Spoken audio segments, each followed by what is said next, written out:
Hi, I'm Cindy, and I'm going to show you how to make a mitered baby blanket.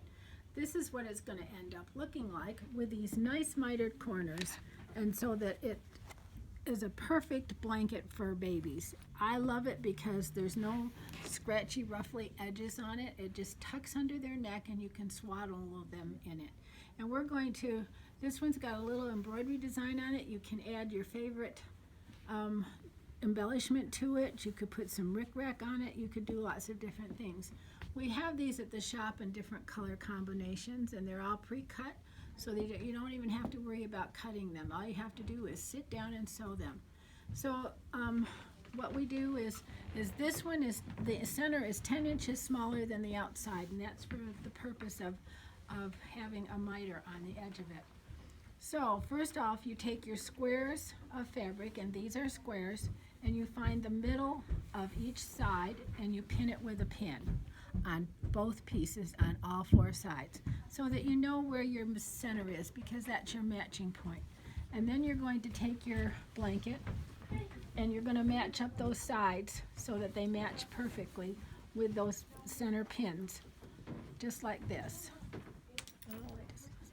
That you just put it in there like that, and this is the center point. And you'll notice that one side is longer than the other side, and that's the way it should be. That's exactly how it should be. And you match up each side with that. Now you know that one side is cross grain and one side is straight of the grain. You want to match up straight with straight and cross grain with cross grain. And how you tell that is by pulling on the fabric. Do you see how that stretches a little? And this one does too. So those two are partners. And on the other side, this one, it doesn't give at all. There's no giving it at all. So those are the two that you would match up. And that's important so that when you're sewing it together, it doesn't twist and turn. We're going to sew a 1/4 inch, and it's best if you mark the corner of your inside with a 1/4 inch marking. That way you'll know exactly where to start and stop your stitching. You're going to use that center point as your reference. And if you can meet and start and stop right there, you'll have perfect miters. So I have gone ahead and sewed one long side. So what I do is I pin it from the center out one edge and out to the other edge. And this is what I end up with. I've sewed right to there and stopped. And you want to back stitch right there. That's important, to back stitch at this point. Now when I'm coming down the other side and I'm sewing it, I stopped so that I could demonstrate exactly what this does. But I have set my machine to do a 1/4 inch seam, and so it's all set up to go. And I'm going to stitch along this edge to do a 1/4 inch seam, and I'm going to stitch, and I'm going to move this out of the way. This is going to be moved out of the way because I want to stitch right to that same spot where I began the other one. And I stitch up, and I'm going to stop right there, and then I'm going to back stitch there. And my machine is tacking it.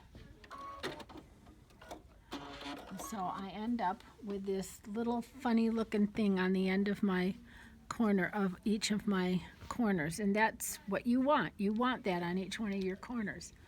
You're going to sew all four sides so that you have all four sides sewed, except on one side you're going to leave open about a 5-inch opening because you need to turn this right side out, and that's where you're going to do that. So we have this nice little rabbit ear, little ear sticking out, and so what we want to do is measure and lay this out flat on your cutting table, and you want to measure to make sure that this measurement from this stitching line to this fold and this stitching line to this fold are the same, and then you know that you've squared it up. If you take a ruler, I use my big ruler, but you could take a small ruler, and this should measure about a 2 1/4 to 2 1/2. Now that one measures 2, and this one right now measures almost 3. So you know that I have to tweak this just a little bit and pull this over, and it's easy to do on when you lay it out flat to get all these corners the same. So now it's 2 1/4 on that one, and this one is 2 1/4. So I know I've got it in the right spot. So now I take it over to my ironing board, and I lay it on my ironing board. And do you see how this little ear wants to fold down? It wants to naturally fold that way. So pull this out and make sure it's flat, and you're going to iron this. You're going to press that seam really, really well, because that's where you're going to stitch your miter. And when you open it up, do you see where this line is? Vaguely see that pressing line there? That's what you're going to stitch on. So you're going to stitch from this point down to this point again, where you start and stopped on the 1/4 inch, and that will give you your perfect miter. Then you're going to trim this off to a 1/4 inch, each on each corner after you've sewed each corner, and then you're going to turn it right side out, and this is what you end up with. Now you've got a hole because you left some open, so you want to do a decorative stitch along this edge, and usually what we do is we do the stitch over top of that seam so it catches everything in all at once. And that's your blanket. And then you have this nice baby blanket. It's a good size, it's square, which makes it nice to wrap a baby in, and very versatile and cute to use. So if you have any questions about how to put this together, we have a little instructions that we will send to you, and these kits are going to be fun. And this one happens to have a little name embroidered on it.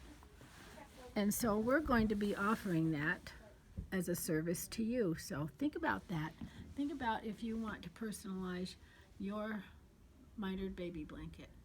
Thanks for watching. Bye.